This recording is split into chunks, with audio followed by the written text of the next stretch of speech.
So I thought I'd like this movie a lot more than I did. At first I thought it was very heartwarming. Augie was very cute. He had a cute name, an adorable spelling of that cute name. Augie, Augie, Oxenfree. The way he sleeps with bed sheets that look like he's wearing a spacesuit, or when he visualizes himself in a spacesuit, when he kind of goes to his happy place. I mean, people like space for different reasons, but it's such a classic thing for outcasts who don't like things how they are on Earth to kind of visualize things being better out there.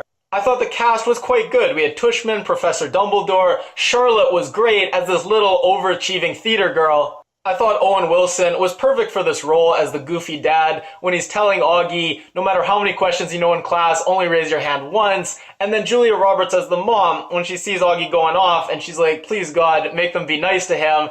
It's just you really feel for them. And then after it doesn't go well and Augie's at the table with his helmet on, it's so sad. And then Owen Wilson, well, I for one had a great day, just the comic relief. So at this point, I was really into the movie. I thought it was going to be great. And then Olivia, the sister, initially I really liked her storyline. I thought it was an interesting wrinkle I didn't know the movie was going to have. And it talks about how when you're the sibling of someone with a challenge, you feel neglected, but also you feel like you can never complain about that neglect because one, you're so lucky, look at what they have to deal with, how can you ever complain about your minor problems? And two, you feel like your family already has so much going on, you can never add to that by becoming a problem yourself. And Julia Roberts, the way she's able to pull off having this face where you can see the toll that stress and worry has taken, and then also do these flashback scenes to 20 years ago and just look young and vibrant. Of course, it's makeup to an extent, but I think it's also her acting. It's just brilliant. So for me, when he becomes friends with Jack and his mom's so happy, and then it's Halloween and Augie loves it because everyone's in a costume and he feels just like everyone else, and he sees Jack back-talking him, that was a really emotional moment, and I thought that was the high point of the movie, but I feel like it all kind of went downhill from there.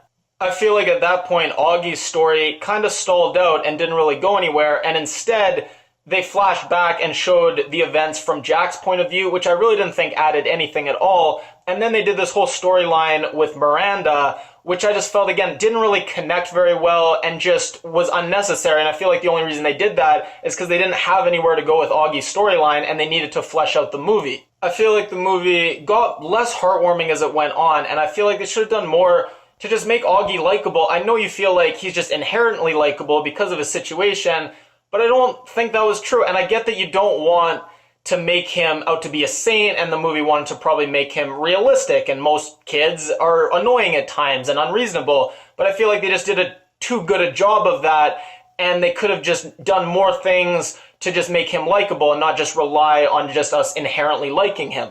And a lot of the moments towards the end, when Owen Wilson gets rid of Augie's helmet and it's supposed to be this big moment, it just fell flat for me. And when the parents of the rich kid are talking with the principal, they're just so hateable. They're almost like stock villains. I just felt, again, that scene kind of fell flat for me. Now, the movie did have some really nice lines. Be kind rather than being good. Augie can't change the way he looks, so maybe we can change the way we see. Everyone deserves a standing ovation at least once in their lives. Again, these are nice lines. A little on the nose, as they say, but that's fine. So while I agree with those sentiments, I was disappointed in this, and it's a shame because it was directed by Stephen Chbosky, who wrote and directed Perks of Being a Wallflower. While I didn't like that as much as other people just loved it, I still recognize that as a really great film. This just wasn't a great film. If you like this review, please give it a thumbs up. If you haven't already, you can click my face at the end of the video to subscribe. If you leave a comment, let me know how you like the film, any other movies you'd like me to review, or any other comments on my reviewing style. Definitely leave a comment and I'll be sure to read it and reply.